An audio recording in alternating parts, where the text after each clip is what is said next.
네, 오늘 하나님께서 우리에게 주신 말씀 함께 봉독하도록 하겠습니다. 누가복음 4장 16절에서 22절까지 말씀입니다. 저와 여러분이 한 절씩 교독하도록 하겠습니다. 예수께서 자신이 자라나신 나사렛에 오셨습니다. 안식일이 되자 예수께서 늘 하시던 대로 회당에 가셔서 성경을 읽으려고 일어나셨습니다. 예언자 이사야의 두루마리를 건네받으시고 두루마리를 펼쳐 이렇게 기록된 곳을 찾아 읽으셨습니다. 주의 영이 내게 내리셨다. 이는 하나님께서 내게 기름을 부으셔서 가난한 사람들에게 복음을 전파하도록 하기 위해서다. 하나님께서는 포로된 사람들에게 자유를, 못 보는 사람들에게 다시 볼 수 있음을, 억눌린 사람들에게 해방을 선포하기 위해 나를 보내셨다. 주의 은혜의 해를 선포하도록 하기 위함이다. 예수께서는 두루마리를 말아서 시중 들던 자에게 돌려주시고 자리에 앉으셨습니다. 회당 안에 있던 모든 사람의 눈이 일제히 예수를 주시했습니다.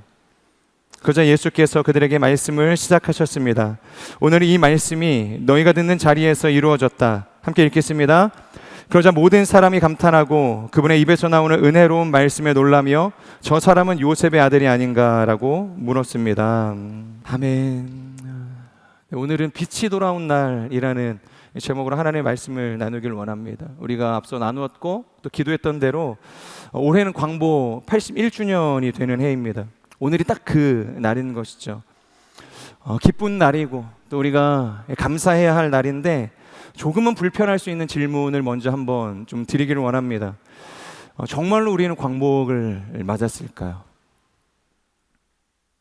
정말로 우리는 광복된 이 땅 가운데서 살아가고 있는가? 조금 더 깊이 이야기하자면 나라의 광복 말고 우리 자신의 광복을 우리가 맞이하고 또 누리고 살아가고 있는가? 제가 이 질문을 왜 드리냐면 지난 80년 동안 이 나라가 이루어내고 또 일구어왔던 수많은 업적들을 좀 짚어봐야 할 것입니다. 1953년 한국전쟁이 막 끝났을 때 그 당시 대한민국의 한 사람의 1년 소득이 67달러였다라고 이야기를 합니다. 한 달 소득 아니라 하루 소득 아니라 1년 소득이 67달러였답니다. 그 시절 우리나라는 아프리카의 가나보다 가난했고 동남아의 필리핀보다 가난했습니다. 그랬던 나라가 지금 어떻게 됐습니까? 인류 역사상 처음으로 원조를 받던 나라에서 이제는 원조를 주는 나라, 선교를 받던 나라에서 선교를 그 어떤 나라보다 많이 보내는 민족이 되지 않았습니까? 여러분, 이런 나라는 선교학적으로도 또 역사학적으로도 우리나라밖에 없다고 많은 사람들이 이야기를 하죠. 그러니까 한강의 기적을 실제로 우리가 이루어낸 것입니다. 이 경제적인 커리어만 있는 것이 아니죠. 이 영화 쪽에서는 기생충이 이 비영어권 국가 역사상 최초로 이 아카데미 작품상을 받게 됩니다. 그리고 우리가 BTS라고 이야기하는 이 대중 가수는 빌보드의 정상에 섰죠. 심지어 영어로 된 노래가 아니라 한국어로 된 이 곡을 가지고 빌보드 62년 역사상 최초로 차트 진입과 동시에 1위라는 자리에 오르게 됐습니다. 그뿐 아니죠. 또 재작년 가을엔 한강 작가가 노벨 문학상을 받았습니다. 이 또한 아시아 여성으로는 최초의 수상이었다고 이야기를 합니다. 이외에도 정말로 많은 이 민족적인 커리어를 하나님께서 우리 가운데 허락해 주셨는데, 그래서 자랑할 게 정말로 많은 민족이라는 생각이 듭니다. 그런데 한편으로 생각해 보아야 할 것이, 여러분, 당시 노벨위원회가 이 노벨상을 주면서 밝힌 수상 이유가 있거든요. 그 이유가 뭐냐면 그것은 바로 이 한강 작가의 글에서 발견되어진 어떤 내용들이었습니다. 역사적인 트라우마를 마주한 시적인 산문이었다라는 것입니다. 그러니까 쉽게 이야기하면 한 단어로 정의할 수 있겠죠. 그러니까 이 작품에 상처가 보였다는 겁니다. 그러니까 상처로 노벨 문학상을 받게 된 것입니다. 그러니까 세계 정상에 올라가 인정받은 그 작품이 알고 보면 우리가 겪어왔던 이 시대의 아픔을 대변하고 있는 것입니다. 우리의 조국은 이만큼 높이 올라왔는데 그 정상에서 세계가 읽어낸 게 하필이면 우리의 지난날의 상처였다는 것입니다. 아픔이었다는 것이죠. 여러분, 이것은 소설 속 이야기만은 아닐 것입니다. 우리는 세계에서 가장 빛나는 나라인 동시에 가장 어두운 숫자를 함께 붙들고 있는 나라이기도 하죠. 2003년부터 20년이 넘도록 우리는 OECD 국가에서 스스로 목숨을 내어놓기를 결정하는 사람들이 가장 많은 민족이 되었습니다. 하루에 40명이 생명을 끊고 있죠. 특히 재작년 통계를 보니까 20대와 30대 그리고 40대 이곳에 앉아있는 대부분의 청년들의 이 삶이 많은 또 죽음으로 이르게 됐는데 이 사망한 이유의 가장 중요한 이유가 병도 아니고 사고도 아니라는 겁니다. 바로 스스로의 생을 내놓는 것입니다. 그러니까 여러분, 우리의 현실을 우리가 마주할 수 있어야 되는 것이죠. 수많은 이 민족적 커리어가 있지만, 그래서 한 손에는 노벨상을 들고 있지만 다른 한 손에는 자살이라는, 그리고 그 외에도 수많은 불명예스러운 숫자를 들고 있는 게 우리 대한민국의 현실이라는 것입니다. 그렇기 때문에 여러분, 지금 이 나라의 문제는 무언가를 이루지 못했기 때문은 아닐 것입니다. 오히려 이만큼 올라왔음에도 불구하고 여전히 충족되어지지 않는, 여전히 결핍 가운데 머물러 있는 그런 상태. 그러니까 우리 안에 배부름이 없다는 것입니다. 그러니까 온전한 쉼이 없다는 것이죠. 그게 정말로 큰 문제인 것 같습니다. 그래서 이 어거스틴이 그런 이야기를 했죠. 주님은 우리를 주님을 향하도록 지으셨기 때문에 우리의 마음은 주님 안에서 쉬기 전까지 결코 쉴 수 없습니다. 그러니까 안식을 누릴 수 없다는 겁니다. 그러니까 온전한 쉼이 우리의 인생 가운데 없다는 것이죠. 아무리 높은 정상에 올라가도 우리를 지으신 창조주 하나님께로 우리가 들어가기 전까지는 진짜 안식은 없다는 것입니다. 그렇기 때문에 저는 이 쉼 없음이라는 것이 우리가 지나가고 있는 이 시대가 가지고 있는 진짜 큰 어둠이라고 생각을 합니다. 여러분, 한번 생각을 해보십시오. 나라를 빼앗겼던 그 시절의 어둠이라는 것은 손발이 묶이고 감옥에 갇히고 그런 어떤 우리의 일상이 통제되어진, 어떻게 보면 이 바깥의 어둠, 얼마든지 우리가 확인하고 경험할 수 있는 그런 어둠이었다는 것입니다. 하지만 오늘 우리를 덮고 있는 어둠이라는 것은 모든 것을 다 갖고 누리고 있지만 그럼에도 불구하고 이 마음 가운데, 영혼 가운데 안식이 없는, 쉴 수 없는 내면의 어둠이라고 이야기할 수 있다는 것입니다. 그러니까 겉은 화려한데, 빛이 나는데 우리의 내면은 여전히 캄캄한 것이죠. 어둠 상태 그대로인 것이라는 겁니다. 그래서 저는 오늘 이 광복 81주년을 맞이해서 광복이 가지고 있는 진정한 의미에 대해서 한번 들여다보기를 원합니다. 여러분, 우리가 학교를 다니고 또 누군가와 이 광복에 대해서 이야기를 할 때 광복이라는 단어를 어떻게 인식할까요? 그저 잃었던 나라가 해방이 되었던 그 해라고 생각을 하게 될 경우가 많습니다. 그러니까 쉽게 말해서 나라를 잃었던 조국이 제자리를 찾게 된 그날, 그러니까 일제치하에서 나라가 완전히 해방된 날이라고 생각을 합니다. 그런데 여러분, 광복이라는 이 단어의 한자의 뜻풀이를 보면 빛광자에 돌아올 복이라는 단어가 사용이 되죠. 그래서 해석하면 어떻게 됩니까? 빛이 돌아왔다. 그것이 광복이 가지고 있는 의미인 것입니다. 그러니까 어둠을 몰아내는 것이 아니라, 무언가를 내쫓는 것이 아니라 빛이 이 어둠 가운데 들어오는 것. 여러분, 그것이 광복이라는 것이죠. 그런데 놀랍게도 성경은 이 광복에 대해서 너무 친절하게 자세하게 이야기하고 있다는 것입니다. 심지어 구약에서부터 신약에 이르기까지 동일하게 이야기하고 있는 것이 무엇입니까? 바로 이 광복에 대한 이야기라는 것입니다. 빛이 어두운 세상 가운데 들어오는 이야기를 성경이 이야기하고 있는 것이죠. 우리 이사야 9장 2절의 말씀을 같이 한번 읽어보도록 하겠습니다. 시작.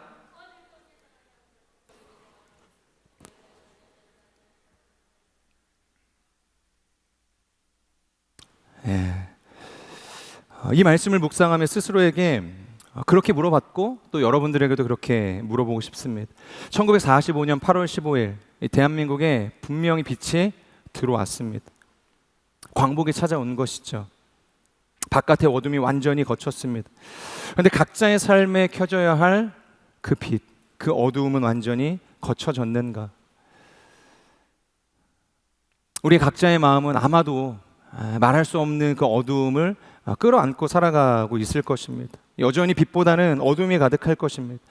그러니까 우리의 인생은 나라의 광복과는 별개로 아직 오지 않을, 우리가 아직 온전히 누리지 못하는 영혼의 광복이 있다는 것입니다. 그래서 저는 오늘 이 누가복음 4장의 말씀을 통해서 우리가 어떻게 아직 오지 않을 그 영혼의 광복을 온전히 누릴 수 있는가, 그것을 선포하고 계시는 분은 누구신가에 대한 이야기를 함께 좀 나누기를 원합니다. 자, 오늘 본문의 배경이 되는 것은 그렇죠. 어느 안식일입니다.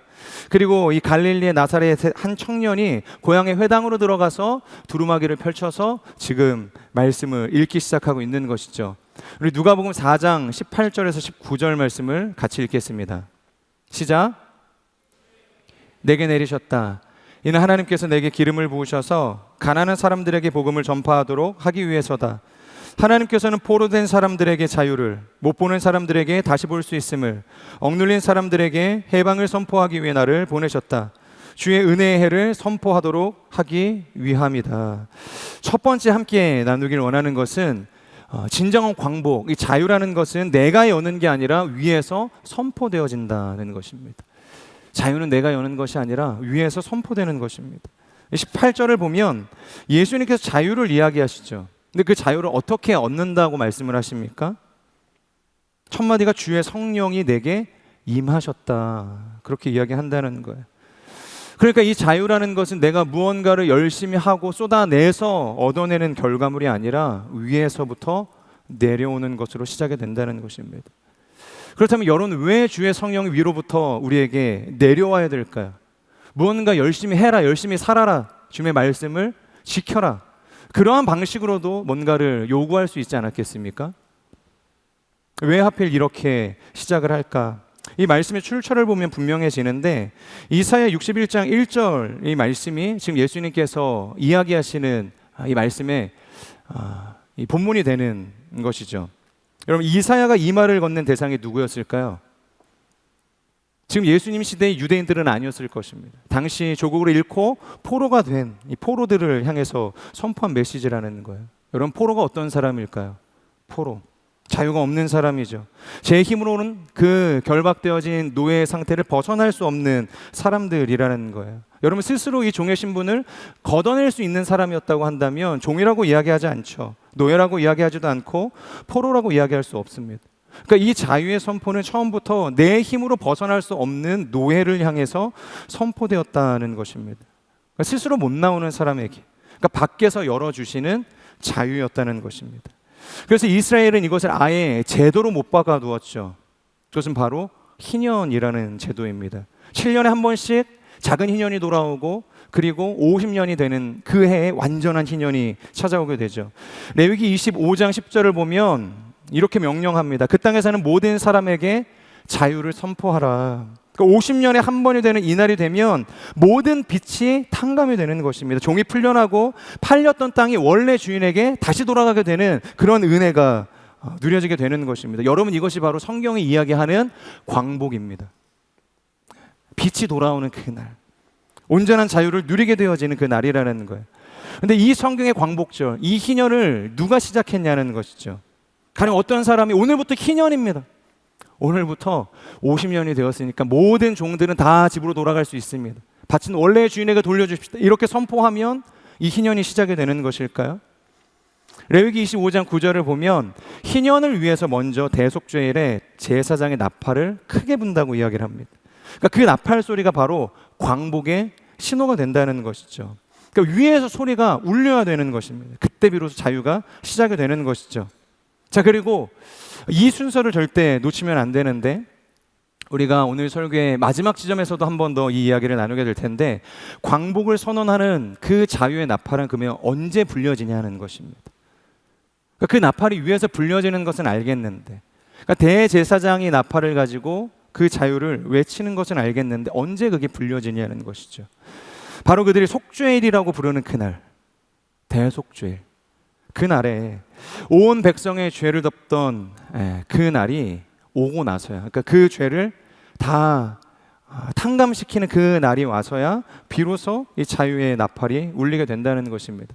그러니까 정리하자면 죄가 먼저 거치게 되고, 죄가 먼저 사면이 되어지고, 그리고 난 다음에 자유가 선포가 되어지는 것입니다. 여러분, 이것이 바로 복음의 순서 아니겠습니까?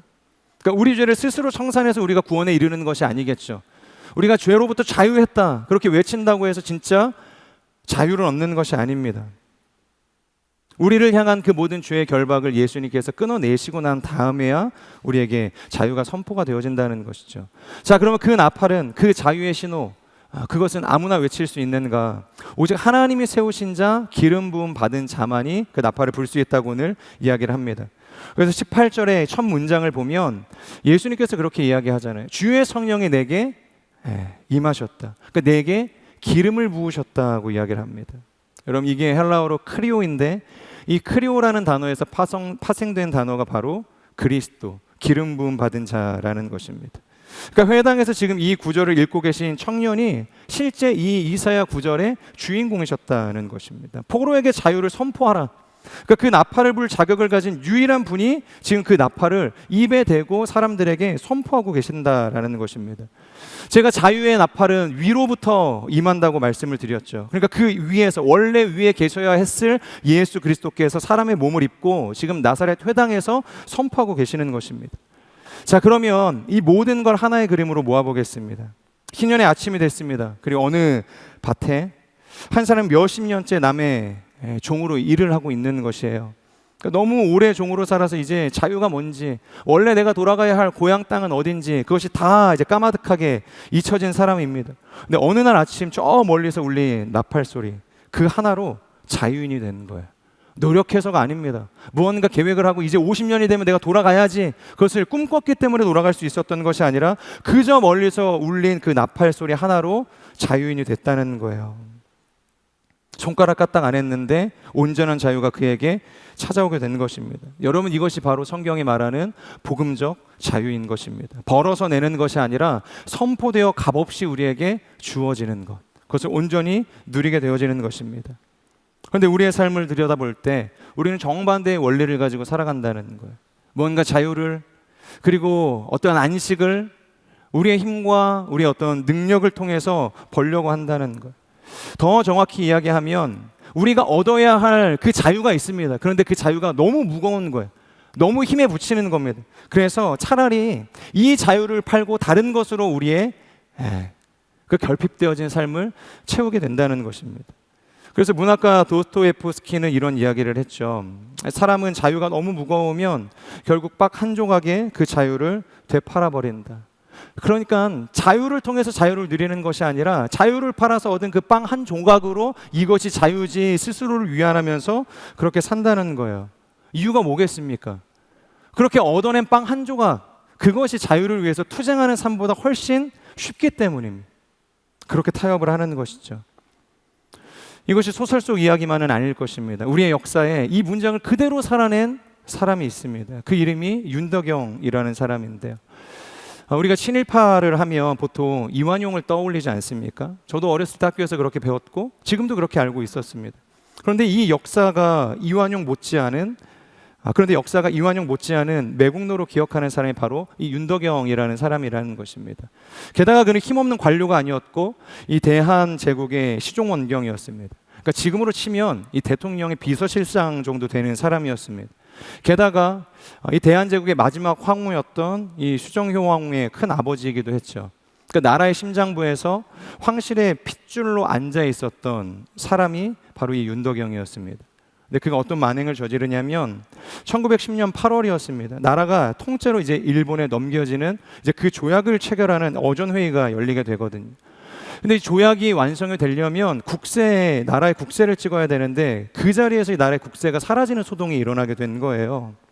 근데 알고 봤더니 이 국세가 사라진 것이 아니라 병풍 뒤에서 회의를 엿듣던 이 순정효 황후가 나라가 넘어가는 것을 어떻게든 막아보겠다고 그 국세를 집어다가 자신의 이 치마폭 가운데 숨겼다는 것입니다.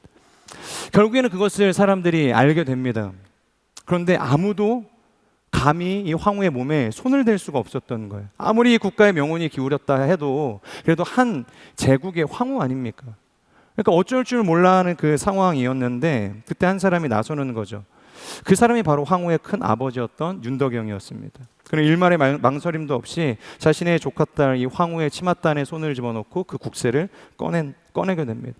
그리고 나라를 파는 이 조약에 인장을 찍게 했다는 것이죠. 그렇게 나라의 자유를 팔겠다고 조카의 치마 속까지 이게 서슴없이 손을 집어넣을 수 있었던 사람. 여러분, 그 대가로 그가 얻게 된 게 무엇일까요? 일본은 그에게 자작이라는 자기를 줍니다. 그리고 은사금 5만 원을 전달을 하죠. 이 돈은 당시에 사람 인생 몇 개는 좌지우지할 수 있을 만큼의 큰 돈이었습니다.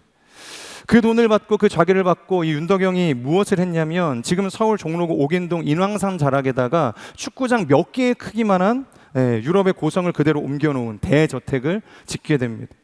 우리가 잘 아는 벽수산장이라는 것을 그곳에 짓게 되는데요. 그러니까 초가집들 사이에 당시에 우리나라가 그랬겠죠. 다 이 무너져갈 이 초가집입니다. 근데 그 사이에 프랑스 성 같은 저택 하나가 인왕산을 통째로 가리고 우뚝 서게 됐다는 것입니다. 그러니까 나라의 자유를 판 값으로 자기의 성을 쌓기를 결정을 한 거죠. 그리고 여기서도 멈추지 않습니다. 나라를 판 뒤에도 이 총독부 중추원 부의장까지 오르고, 그리고 1938년에는 조선 청년들이 일본군에 징집돼서 나가는 것이 좋겠다 이야기하는 이 지원병제에 환영하는 글까지 쓰게 됩니다. 그러니까 자신의 자유를 한번 팔았던 사람이니까 남의 자식의 자유는 너무 쉽게 파는 인생이 된 것입니다. 여러분, 그렇다면 그 모든 것을 팔아서 얻게 되었던 그 빵, 그것은 끝까지 그를 지켜줬을까요? 끝까지 그가 그것을 누릴 수 있었을까요? 그가 죽자마자 그 화려했던 벽수산장은 남의 손에 팔려나가게 됩니다. 그리고 끝내는 헐려지고 사라지게 됩니다. 그리고 그가 소유했던 그 넓은 땅은 나라에 다시 귀속되게 되었다는 거예요. 그러니까 그가 자유를 판 값으로 얻게 되었던 그 조그마한 빵은 흔적도 없이 사라지게 된 것입니다. 아무것도 그의 인생 가운데 남겨지지 않았다는 거예요.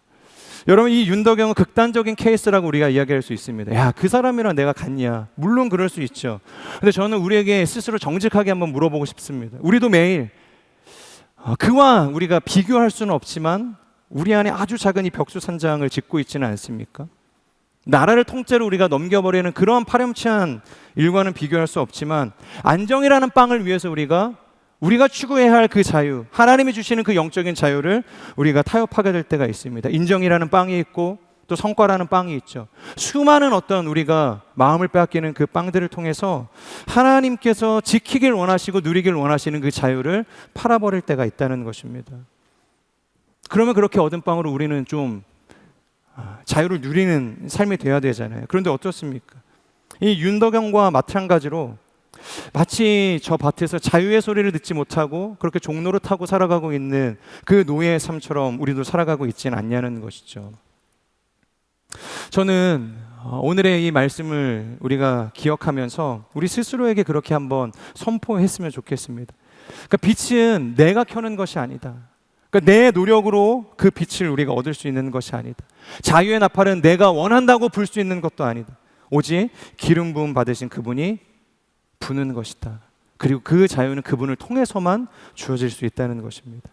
저는 우리가 자유를 팔아서 내 성을 쌓아버려던 모든 손을 내려놓고 이미 위에서 울린 그 나팔 소리를 듣고 그 자유를 누릴 수 있는 인생이 되기를 주님의 이름으로 축복합니다. 그런데 누군가는 그렇게 물을 수 있을 것 같다는 생각이 듭니다. 목사님, 자유가 이미 선포되었다면서요. 그래서 제 인생은 여전히 어두컴컴한데, 자유 없는 인생처럼 살아가고 있는데요. 그래서 이 질문을 들고 저는 두 번째 대지로 좀 넘어가 보도록 하겠습니다. 두 번째 좀 나누길 원하는 것은 그 빛은 어둠을 없애는 게 아니라 어둠 속에서 함께 계시는 것입니다. 우리 같이 한번 읽어보겠습니다. 시작.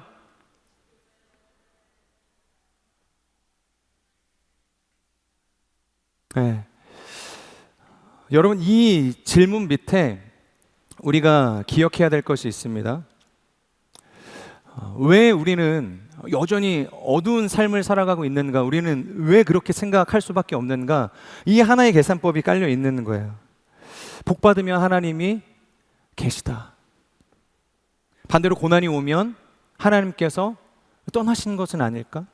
잘 풀리면 하나님이 계신 증거가 되는 것이고, 내 인생이 뭔가 꼬이고 좀 묶여버리게 되면 그것은 하나님께서 계시지 않는 증거라고 우리가 생각을 하게 될 때가 있다는 것입니다. 여러분, 이것이 우리가 원하든 원하지 않든, 우리가 기도하는 사람이든 기도하는 사람이 아니든 우리가 하나님께 나아갈 때 끊임없이 고민하고 생각하게 되는 계산법이라는 것입니다. 그래서 한 교회에서는 과거에 삼중 축복을 이야기를 하죠. 그리고 오중 복음을 이야기하지 않습니까?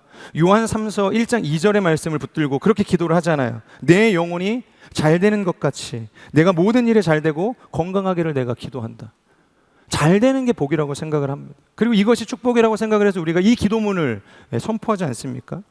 저는 이것이 틀렸다는 이야기를 하고 싶은 것이 아닙니다. 당연히 맞죠. 하나님 우리에게 복 주길 원하시는 것이고, 이 요한 3서 1장의 말씀이 우리의 삶 가운데 이루어지기를 원하시는 분이라는 거예요. 근데 문제가 뭐냐면 이 좋은 진리는 절대 공식이 될 수는 없다는 것입니다. 그러니까 복은 하나님의 계심, 그리고 고난은 하나님 없음이라는 절대 공식으로 그렇게 될 수 없다는 것이죠. 그렇게 되면 우리의 인생에 어둠이 찾아올 때마다, 우리가 간절히 기도하는데 하나님께서 침묵하실 때마다 그것은 하나님의 부재의 증거, 하나님은 계시지 않음의 증거가 될 수 있기 때문이라는 것입니다. 저는 최근에 일어난 우리 한국 사회의 어떤 역사 속에서 이 계산법이 가장 뼈아프게 터져나왔던 사건이 세월호라고 생각을 합니다. 참으로 슬프고 억울한 일이죠. 죄 없는 많은 아이들이 그 바다에 수장되어지는 일들을 보면서 정말로 많은 사람들이 울고 탄식하는 일들이 있었습니다. 그리고 그때 수많은 방송과 책에서 이러한 질문들이 쏟아졌죠. 그날 하나님은 대체 어디에 계셨는가? 하나님은 왜 침묵하셨는가? 정말로 많은 책들이 쏟아져 나왔습니다.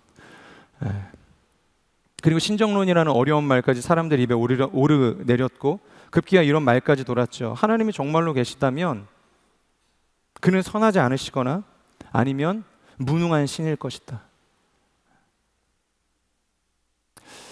저는 이 사건 앞에서 그리고 이 현실 앞에서 그들이 느끼게 될 이 아픔에 대한 어떤 정답을 내놓을 수는 없습니다.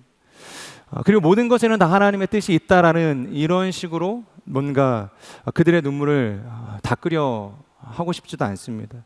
다만 이러한 현실 속에서 우리는 스스로에게 정직하게 물어볼 수 있어야 된다는 것이죠.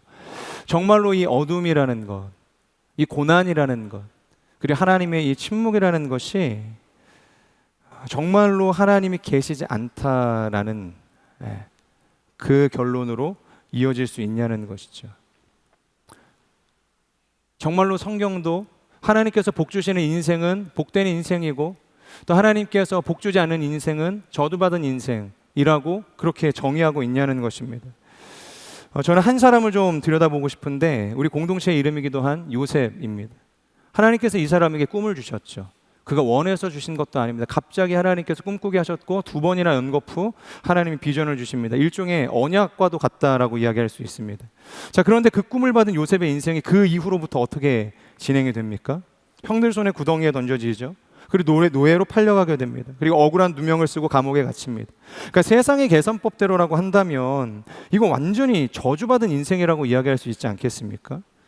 왜냐하면 받은 꿈과는 정반대로 계속해서 바닥으로만 굴러떨어지는 인생이 요셉의 인생이었기 때문입니다. 근데 성경은 그 인생을 향해서 뭐라고 부르냐면 창세기 39장 2절의 말씀 우리 같이 한번 읽어보겠습니다. 시작. 요셉과 함께 하심으로 요셉은 형통하게 됐습니다. 요셉의 인생은 형통한 인생이었다는 겁니다. 형통이래요. 그리고 이후에도 이 형통이라는 단어가 같은 39장에서 3번이나 반복이 되어집니다. 그러니까 요셉의 인생을 향해서 계속해서 형통하다라고 이야기를 하는 거예요. 그래서 형통의 사람이 요셉인 것입니다. 근데 이상하지 않습니까? 지금 그 형통이 나오는 자리가 그래도 요셉이 총리가 된 그 시점에 요셉은 하나님께서 함께 하심으로 형통하셨다라고 이야기한다면 그나마 이해가 되는데 지금 이 형통이라는 단어가 39장에서 나눈 그 컨텍스트를 보면은 노예로 팔려간 보디발의 집에서 그가 형통했다고 이야기합니다. 그리고 억울하게 갇힌 감옥 안에서 그는 형통했다고 이야기를 합니다. 39장 23절도 한번 보시겠습니까? 여호와께서 요셉과 함께 하셔서 그가 하는 모든 일을 형통하게 하셨습니다. 여러분, 지금 이 요셉은 출소에 대한 아무런 기약 없이 감옥에 갇혀서 죄수의 삶을 살아가고 있을 그 시점이었다는 거예요. 그런데 하나님께서 그를 형통하게 하셨대요. 여러분, 이게 어떻게 형통일 수 있겠습니까? 감옥에 갇히는 것이 형통일까요? 억울한 옥살이를 하는 것을 우리가 형통이라고 이야기할 수 있겠습니까? 그런데 그럼에도 불구하고 그의 인생을 형통이라고 정의하는 딱 하나의 이유, 두 구절이 그 이유를 똑같이 못 박죠. 무엇입니까? 여호와께서 요셉과 함께 하심으로. 여러분, 형통이라는 것은 상황이 밝은 것이 아닙니다. 형통은 그 어둠 속에서도 하나님이 함께 계신다는 것, 그것을 느끼는 것, 그게 바로 성경이 말하는 임마누엘이고 하나님이 우리와 함께 계신다는 증거인 것입니다. 여러분, 만약 요셉이 보디발의 집에서 오해받지 않고 감옥 가지 않았다면, 그래서 보디발이 인정하는 정말로 충성스러운 노예로 안주했다고 한다면, 그리고 감옥에서 신임받는 이 모범수를 편하게 그의 삶을 보낼 수 있었다면 여러분, 그것을 형통이라고 이야기할 수 있었을까요? 만약에 그런 삶을 살았다면 정말로 그가 애굽의 총리가 될 수 있었을까요? 성경은 분명하게 이야기합니다. 하나님의 함께하심이라는 것은 그를 어둠 속에서 쏙 빼내주는 방식이 아니라 그 어둠 속 한복판을 그와 함께 나란히 통과하는 것, 그것을 성경에서는 형통이라고 이야기합니다. 그것이 복받은 인생이라는 것이죠. 그래서 시편 23편을 보면 다윗이 그렇게 노래하죠. 6절입니다. 내 평생의 선하심과 한결같은 사랑의 진실로 나와 함께할 것이니. 사방으로 우겨쌈을 당했다.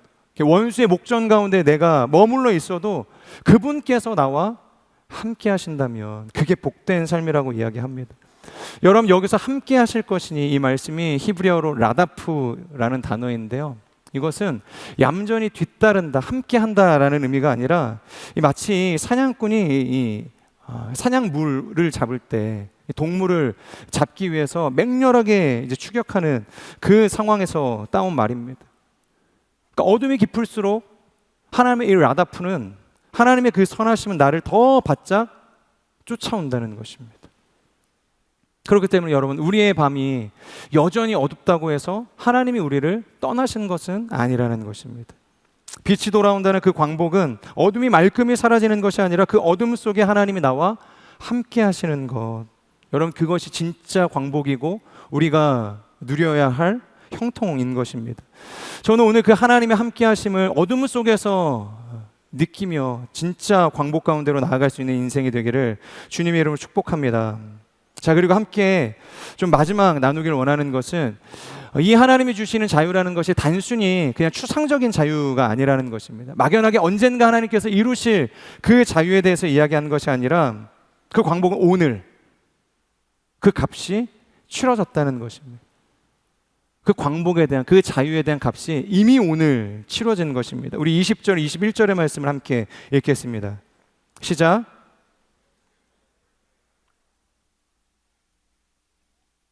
자리에 앉으셨습니다. 회당 안에 있던 모든 사람의 눈이 일제히 예수를 주시했습니다. 그러자 예수께서 그들에게 말씀을 시작하셨습니다. 오늘 이 말씀이 너희가 듣는 자리에서 이루어졌다. 자, 예수님께서 뭐라고 이야기하십니까? 오늘 이 성경의 말씀이 너희가 듣는 가운데서 이루어졌다. 지금 예수님이 언급하고 있는 이 오늘이라는 단어는 헬라어로 이 세메론이라는 단어입니다. 이것은 언젠가 이루어질 그날을 이야기하는 것이 아니라 지금 오늘 우리가 살아가고 있는 이 현실을 이야기하고 있는 것입니다. 오늘 이것이 이루어졌다. 근데 여러분, 무엇이 이루어진 것일까요? 너희가 듣는 이 말이 오늘 너희 가운데 이루어졌다. 그 다음은 바로 예수님이 이사야를 읽으시다가 멈추신 그 자리에 숨어 있습니다. 여러분, 이사야 61장 2절을 원문으로 보면 이렇게 쓰여져 있거든요. 여호와의 은혜의 해와 우리 하나님의 보복의 날을 선포하며. 이사야서 61장 2절을 보면 이렇게 쓰여져 있습니다. 은혜의 날과 보복의 날에 대해서 함께 이야기하고 있다는 거예요. 그런데 오늘 누가복음 4장 예수님께서 선포하신 이 이사야의 두루마리의 내용을 보세요. 예수님은 주의 은혜의 해를 선포하게 하겠다라고까지만 이야기하십니다. 그리고 두루마리를 접어서 수종드는 사람에게 넘겨주셨다는 거예요. 그러니까 다음에 나와야 할 이 보복의 날에 대해서는 언급하지 않으셨다는 거예요. 이유가 뭘까요? 두루마리가 뭐 찢어져서 그럴까요? 아니면 시간이 없어서요? 그것을 듣고 있는 유대 사람들의 심기를 거스르지 않게 하기 위해서일까요? 아니요. 그러니까 우리가 마땅히 받아야 할 그 보복, 그 심판을 당신이 대신 지려고 남겨두신 거예요. 그것을 읽을 필요가 없는 거예요. 제가 첫 번째 대제에서 뭐라고 이야기했습니까? 희년의 나팔이 울리기 위해서는 죄가 먼저 덮여져야 한다고 이야기했죠. 사라져야 한다고 이야기했죠. 그리고 그 자유의 나팔을 위한 빵은 결코 사람의 손으로 노력한다고 얻을 수 있는 것이 아니라고 말씀을 드렸습니다. 바로 이것입니다. 그러니까 예수님께서 그 나팔을 불기 위해서, 우리에게 진정한 자유의 빵을 선물하시기 위해서 친히 십자가에 달리셨다는 거예요. 그 보복의 그 날에 대한 그 하나님의 진노를 우리가 대신할 수 없다는 겁니다. 우리가 노력한다고 그 하나님의 진노를 사그라뜨릴 수 없다는 거예요. 그렇기 때문에 예수님은 은혜의 해에 대해서만 선포하는 것입니다. 우리가 지은 죄의 값이 다 치러진 것입니다. 더 이상 우리의 노력과 열심으로 그 자유를 위한 빵을 구하지 않아도 된다는 거예요. 그저 그 자유를 누리면 되는 것입니다. 그리고 언젠간 누리게 될 자유가 아니라 지금 당장 오늘 우리에게 주신 그 자유를 우리는 받아들이고 그 자유를 살아내면 된다는 것입니다. 여러분, 1885년 이 26살 된 청년 하나가 태평양을 건너서 이 땅에 오게 됩니다. 우리가 너무 잘 아는 언더우드라는 선교사죠. 그가 도착한 조선은 당시 서양 사람들 눈에는 그저 캄캄한 땅이었습니다. 그래서 우리는 이것을 언더우드의 기도라고 해서, 사실은 언더우드 선교사님이 하신 기도는 아니라고 해요. 훗날의 한 소설가가 그 당시의 상황을 이제 각색하면서 그 이야기를 한 건데, 어떤 기도의 내용이었습니까? 주님, 보이는 것은 어둠뿐입니다. 그러니까 하나님의 사명을 받아서 이 진짜 척박한 땅 조선에 왔는데 보이는 것은 일말의 가능성이 없는 어둠만이 있는 현실이었다는 거예요. 그러니까 복음의 씨앗이라고는 단 한 톨도 보이지 않는 그런 땅이었다는 것이죠. 그럼에도 불구하고 뱃머리를 돌려서 조국으로 돌아가지 않았습니다. 이 땅에서 죽기를 결정하고 이곳에서 복음을 선포했죠. 빛이 반드시 돌아올 것을 믿고 그 캄캄한 땅 한 복판에 무릎을 꿇기 시작을 합니다. 그런데 놀라운 것은 정말로 이 땅에 빛이 들어왔다는 거예요. 복음의 씨앗이 뿌려졌고 열매를 맺게 됐다는 것입니다. 그런데 여러분, 1945년 8월에 정치적 광복으로 그 빛이 찾아온 것이 아니죠. 그보다 먼저 사람들의 가슴 속에 복음의 빛으로 들어왔다는 것입니다. 정치적 광복을 먼저 누리는 것이 아니라 복음의 광복을 그들이 먼저 누리게 된 것입니다. 그리고 그 빛을 받은 사람들은 어둠 속에 가만히 있지를 못했죠. 오산학교를 세운 이승훈, 그분은 3.1운동 그날의 민족 대표로 섰습니다. 그리고 주기철 목사님은 일제가 신사에 절하라고 그렇게 짓밟고 회유하고 다그쳤음에도 불구하고 끝까지 우상에게 무릎을 꿇지 않았죠. 갇히고 또 갇히고 결국 광복을 딱 한 해 앞둔 1944년 그 감옥 안에서 생을 마감하게 되십니다.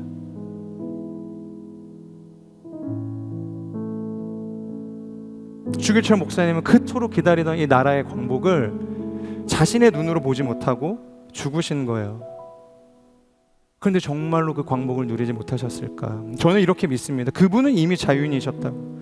왜냐하면 그 캄캄한 이 어둠 속에서도, 그 감옥의 한복판 속에서도 하나님께서 그와 함께 하셨기 때문에, 그 복음의 자유가 그분을 자유케 하셨기 때문에. 여러분, 이것이 요셉이 그 감옥 안에서 누렸던 형통 아니겠습니까?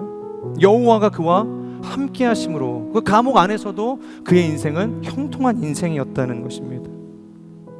그러니까 주기철 목사님은 1945년 그 해방을 기다리다 지쳐 죽은 것이 아니라 이미 자기에게 임한 그 광복을 하루하루 살아낸 것입니다. 오늘 이 자리에서 누리면서 살아간 거예요. 결코 쇠창살이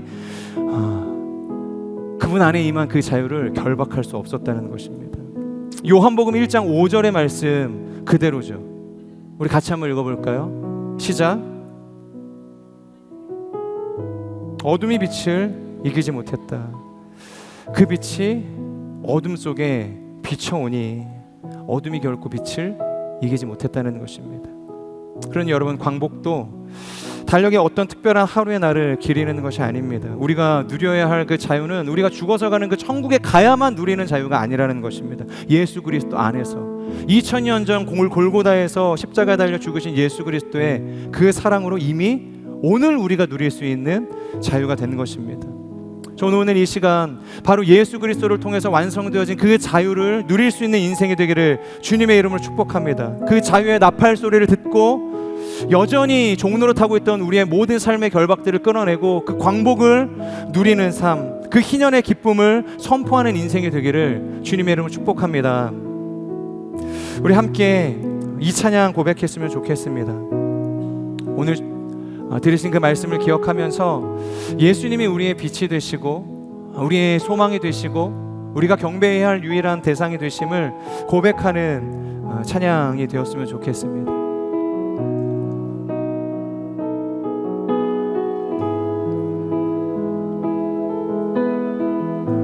빛 되신 주님, 빛 되신 주, 어둠 가운데 비추사 내 눈 보게 하소서.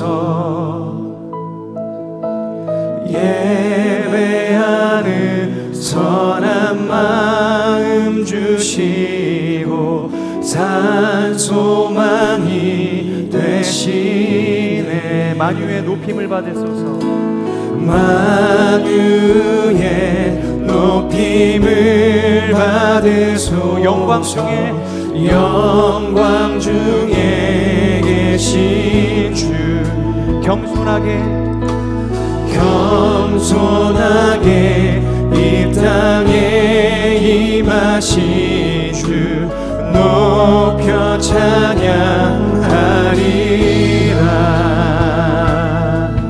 나 주를 경배하리 엎드려 절하며 고백해 주 나의 하나님. 오 사랑스런 주님 존귀한 예수님 아름답고 놀라우신 주. 나 주를 경배하리 엎드려 절하며 고백해 주 나의 하나님. 오 사랑스런 주님 존귀한 예수님 아름답고 놀라우신. 나 주를 경배하리 엎드려 절하며 고백해 주 나의 하나님. 오 사랑스런 주님 존귀한 예수님 아름답고 놀라우신. 다 할 수 없네 주의 은혜 내 죄 위한 주시. 다 할 수 없네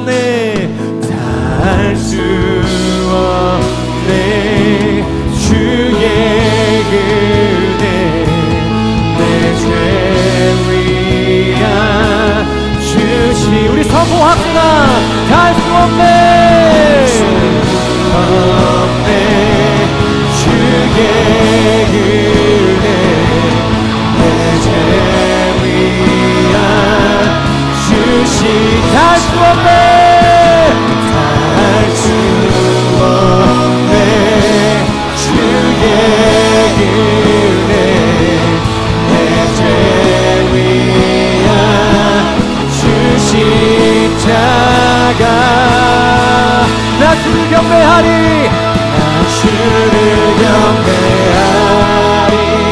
엎드려 절하며 고백해 주 나의 하나님. 오 사랑스런 주님 존귀한 예수님 아름답고 놀라. 우리 믿음으로 선포합시다. 나 주를 경배하리 엎드려 절하며 고백해 주 나의 하나님. 오 사랑스런 주님 존귀한 예수님 아름답고 놀라우신. 나 주를 경배하리 엎드려 절하며 고백해 주 나의 하나님. 오 사랑스런 주님 존귀한 예수님 아름답고 놀라우신 주. 우리 같이 한번 기도하겠습니다. 하나님, 오늘 우리에게 주신 말씀을 기억하며 하나님 이 땅 가운데 광복이 임한 지 81년이 되었습니다. 놀라운 하나님의 은혜와 사랑과 그 축복이 우리가 결코 꿈꾸지도 못했고 꿈꿀 수도 없었던 이 땅의 번영과 부흥과 기쁨의 열매를 얻게 하심을 우리가 찬양합니다. 하나님, 그 어떤 노력과 우리의 그 어떠한 성실함도 우리가 누리고 있는 이 땅의 이 번영을 해석할 수 없음을 고백합니다. 우리가 얻어낸 결과물이 아닙니다. 오직 하나님께서 역사하시고 하나님께서 친히 우리와 함께 하심으로 우리가 얻게 되어진 자유이고 요셉이 누렸던 형통인 줄로 우리가 믿습니다. 하나님, 우리가 하나님의 그 형통 가운데로 나아가게 하여 주시옵소서. 이 땅이 말하는 그 세상의 논리와 그 계산식 가운데 하나님, 우리가 형통을 생각하지 않게 하여 주시고, 우리가 어둠 가운데 있을지라도 고난 가운데 있을지라도 여호와께서 나와 함께 하심으로 그의 인생이 형통한 인생이 되었노라. 하나님, 우리가 이 자유를 붙들고 나아가는 거룩한 인생 되게 하여 주시옵소서. 사단에게 종로를 타고 있던 모든 어두움이 그치게 하여 주시고 빛으로 찾아오시 예수님 안에서 참자유를 누리게 하여 주시옵소서. 이 시간 주님의 이름 간절히 부르짖으며 기도하며 나아갑시다. 주여,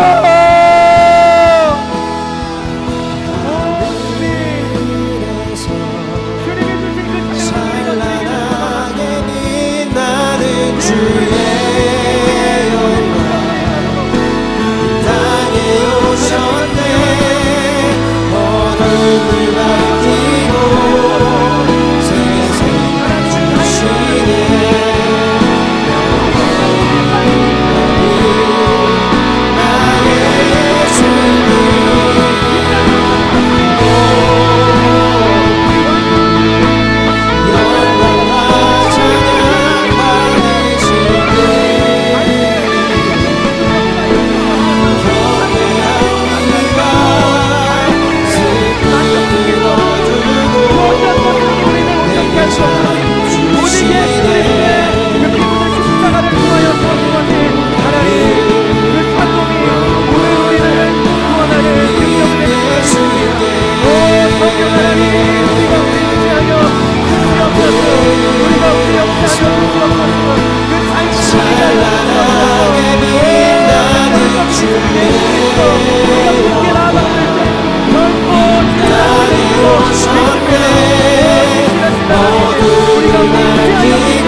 찬란하게 빛나는 주의 영광 이 땅에 오셨네. 어둠을 밝히고 새 생명 주시네. 영원히 빛나는 나의 예수님. 높이 영광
진실로 진실로 너희에게 이르노니 믿는 자는 영생을 가졌나니 내가 곧 생명의 떡이라.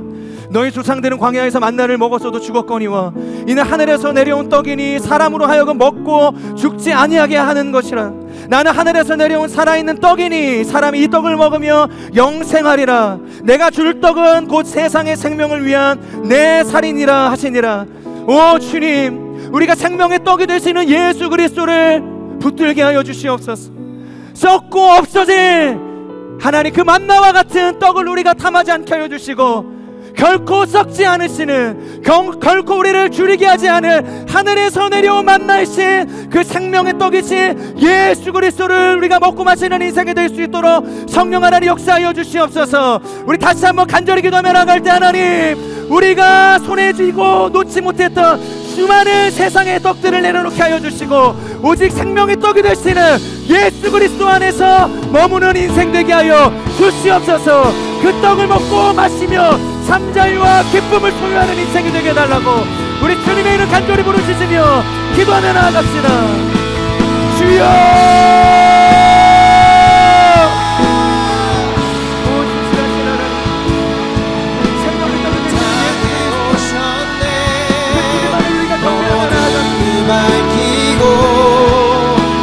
생명 주시네. 나의 예수님,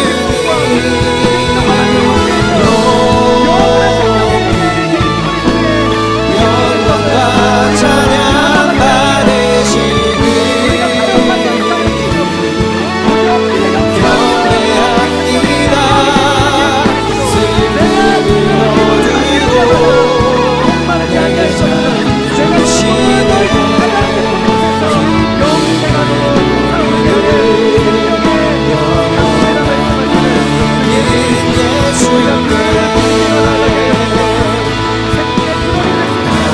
슬픔을 어두고